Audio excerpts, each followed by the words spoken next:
Merci, Kadior Entertainment, de venir donc nous rendre visite et surtout donc de nous poser des questions relatives à la lutte contre le Covid-19.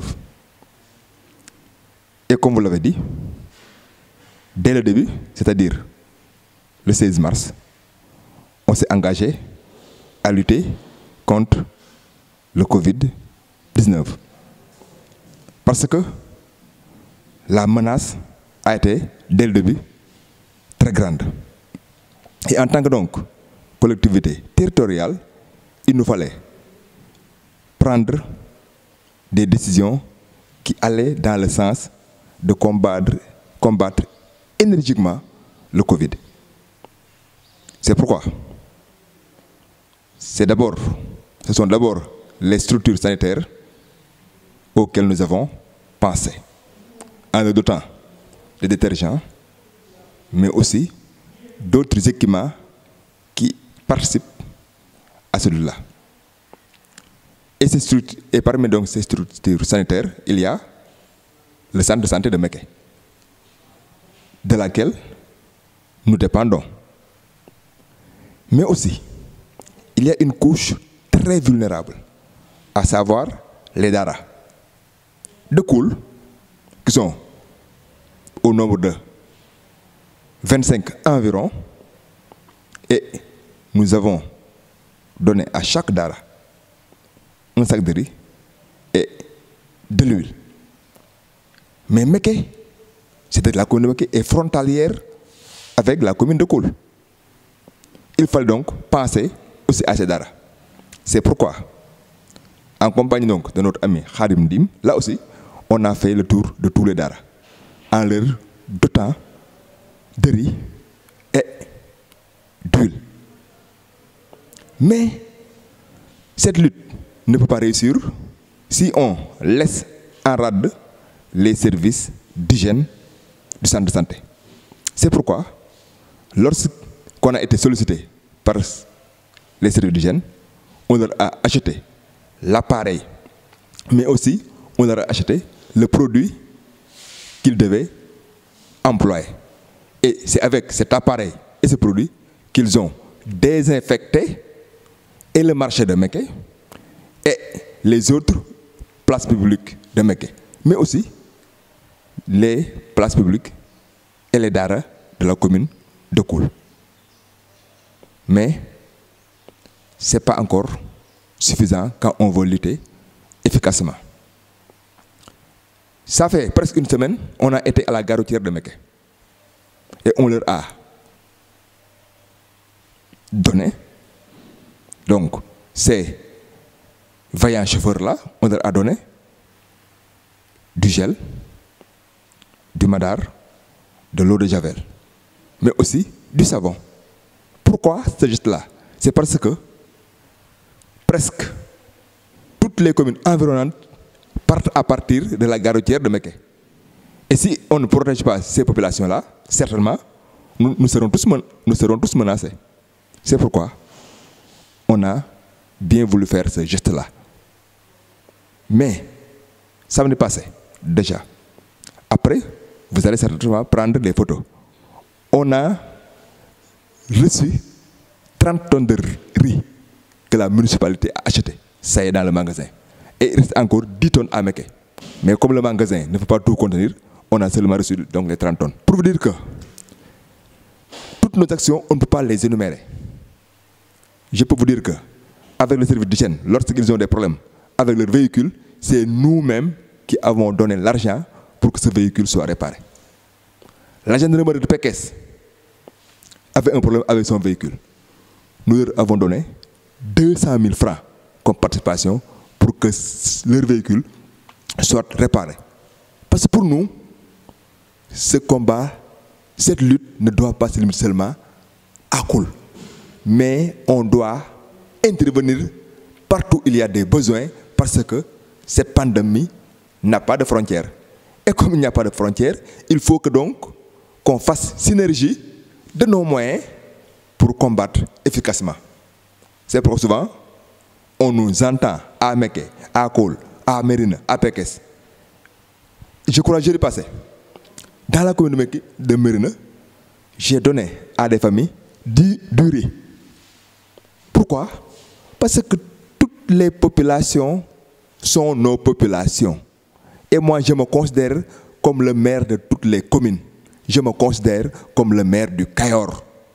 Mais là, ce ne sont pas seulement des dires, mais des faits. Et là, ça peut se vérifier. À l'intérieur de Mérina, j'ai appuyé des familles. Maintenant, par rapport aux détergents, aux masques, au gel, je crois que j'ai dépensé plus de 2 millions. Rien que pour les détergents, les masques et consorts, j'ai dépensé plus de 2 millions. Bloqué, et en tant que pays sous-développé, vraiment, il faut qu'on s'unisse pour combattre efficacement et vraiment cesser les paroles. Les paroles, on doit les cesser et être très proche des populations.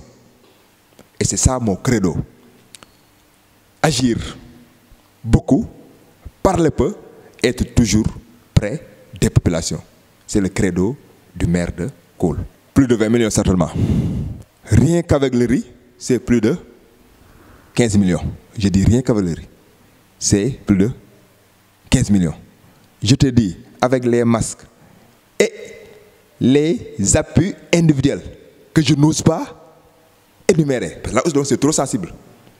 Une personne qui est dans la difficulté, qui vient te poser ton problème, tu le fais parce que donc, c'est un devoir pour moi, moral.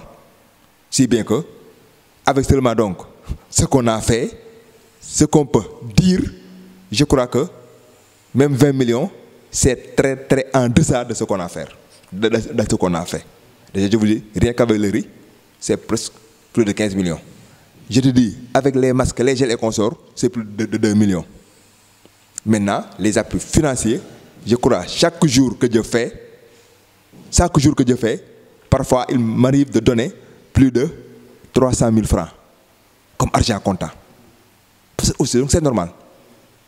Il faut que les gens aussi donc sentent leur municipalité à côté d'eux. C'est ça notre devoir. Donc, les gens ne doivent pas nous remercier, mais ils doivent savoir que c'est ça le devoir de tous les maires du Sénégal. Si bien que moi, parfois même, j'évite la presse. J'évite vraiment de dire j'ai fait ceci, j'ai fait cela. C'est comme une prière. Une prière, c'est une obligation en tant que musulman. Là aussi pour nous, ces actions-là sont des obligations morales. Parce que l'argent, ce n'est pas pour les maires. Hein. L'argent, ce n'est pas pour les maires, c'est pour la population. C'est comme une tontine, chacun a mis son argent, donc quand il faudra vraiment avoir sa part, on doit donc donner à chacun ou bien à chacune sa part. Surtout en cette période-là, très difficile, où tout le monde est presque fauché du moins.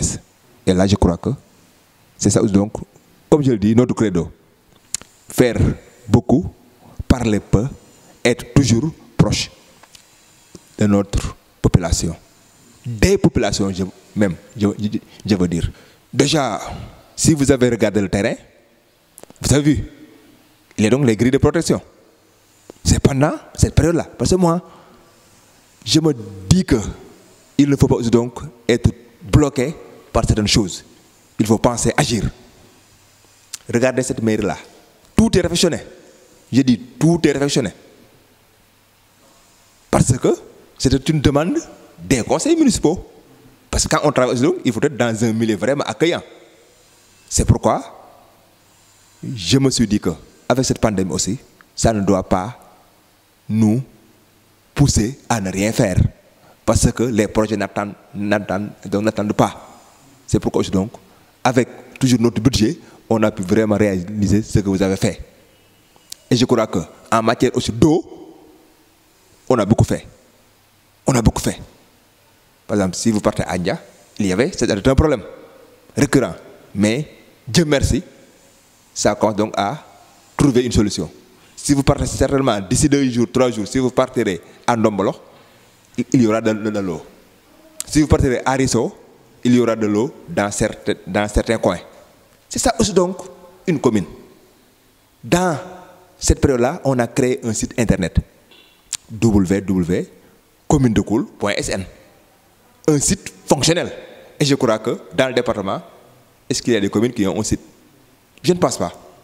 C'est parce que il faut aussi se dire qu'une commune se gère par les idées, par l'intelligence. Même si on n'a pas beaucoup de recettes, comme le prétendent certains, nous on est à l'aise. À chaque mois, on paye régulièrement nos salaires. Par contre, il y a des communes qui font des demandes de prêt pour payer leur salaire. Et souvent, c'est les grandes communes du département. J'en sais quelque chose. À Koul, le 20, on paye. Le 20 du mois, on fait nos engagements. Parce qu'on a suffisamment d'argent pour pouvoir payer. Certainement, les gens vont se dire, mais comment se fait que Koul n'a pas de marché, n'a pas de garoutière? Et il réussit à faire. C'est parce qu'à Koul, il y a un maire ambitieux. À Koul, il y a un maire qui gère parcimonieusement les deniers. Il sait là où les mettre. Parce que demain, il doit y avoir un bilan.